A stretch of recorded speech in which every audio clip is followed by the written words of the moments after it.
आज हमारी भाभी की मुँह दिखाई पर हमने उन्हें दिया एक बहुत ही प्यारा सा गिफ्ट। यहाँ पर हम लोग रेडी हो रहे हैं, शादी के अगले दिन होने वाली रस्म शादी के 2 दिन बाद हो रही है क्योंकि सब बहुत ज़्यादा थक गए थे। विधि हो रही है रेडी और वो यूज़ कर रही है अपना सबसे फेवरेट फेस वॉश, क्योंकि इनिशियली जब वो फेस वॉश यूज़ करती थी तो उसका फेस बहुत ज़्यादा रेड हो जाता था, डल हो जाता था एंड उसको क्लोज कोमोडोन्स भी हो गए थे। बट जब से इसने ये वाला फेस वॉश यूज़ किया है, इसके क्लोज कोमोडोन्स भी काफ़ी ठीक है। मोस्ट इंपॉर्टेंटली उसकी स्किन पे ज़्यादा इश्यूज़ नहीं है। इस फेस वॉश को मैंने टैग कर दिया, आप जाके चेक कर सकते हो। मैं भी रेडी हो चुकी हूँ, विधि भी रेडी हो चुकी है। मेकअप के नाम पे हमने ज़्यादा कुछ नहीं किया क्योंकि ऑलरेडी 2 दिन से मेकअप कर करके हम लोग बहुत ही ज़्यादा थक गए थे, तो हमने सोचा कि हाँ, इस बार हम एकदम नॉर्मल रहेंगे, कुछ मेकअप नहीं करेंगे। बट थोड़ा बहुत ब्लश तो चलता है ना, मतलब ब्लश पगलूस तो हम लोग हैं ही। देखो, चाहे मैं मेकअप ना करूँ, चाहे मैं कुछ भी ना करूँ, एक चीज़ जो मेरे लिए बहुत ही ज़्यादा इंपॉर्टेंट है वो ये है कि मेरे लिप्स पे लिप बाम लगी रहे एंड आई स्मेल गुड। तो मैंने अपना परफ्यूम वगैरह लगा के मैंने कहा ठीक है। और परफ्यूम के आप देख भी सकते हो, दाग लग गए मेरे पूरे कुर्ते पर। वो मेरे लिए मैटर नहीं करता, मुझे पता है वो सूख जाएगा, ठीक हो जाएगा। But smelling good is my priority. मीकू भी यहाँ पर वही जो मैंने किया फेस पे वही कॉपी पेस्ट कर रही है, बस उसका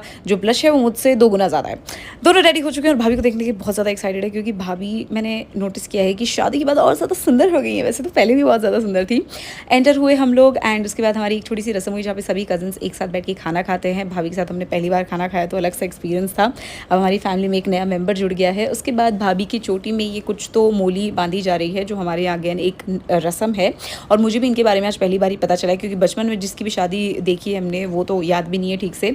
एक और रस्म आती है जिसमें मनिहारी इन्हें चूड़ा पहनाती है और उन्हें नेक मिलता है। दादी बहुत ज़्यादा खुश है क्योंकि पोते की बहू आ चुकी है। सबसे पहले हमारी सबसे बड़ी बहन ने दिया हमारी भाभी को बहुत ही प्यारा सा सरप्राइज़, उसमें एक साड़ी और सिल्वर की आई थिंक कुछ तो एक्सेसरीज थी। उसके बाद मम्मी ने भी सेम किया, साड़ी दी, पायल दी और फिर मैंने उनको दिया डायसन, बिकॉज मुझे लगता है लड़कियों के लिए Dyson like is the perfect gift. तो मैंने बहुत दिमाग लगाने के बाद यही मुझे समझ में आया तो मैंने वो उनको दिया। उसके बाद ससुर जी के झोले से जितने पैसे निकाल सकती हैं भाभी वो निकाल सकती हैं, ये भी एक हमारे यहाँ रस्म है, तो वो उन्होंने बखूबी निभाई और बहुत सारा पैसा निकाल दिया। And with this we come to an end. I hope you all enjoyed the video. Bye bye.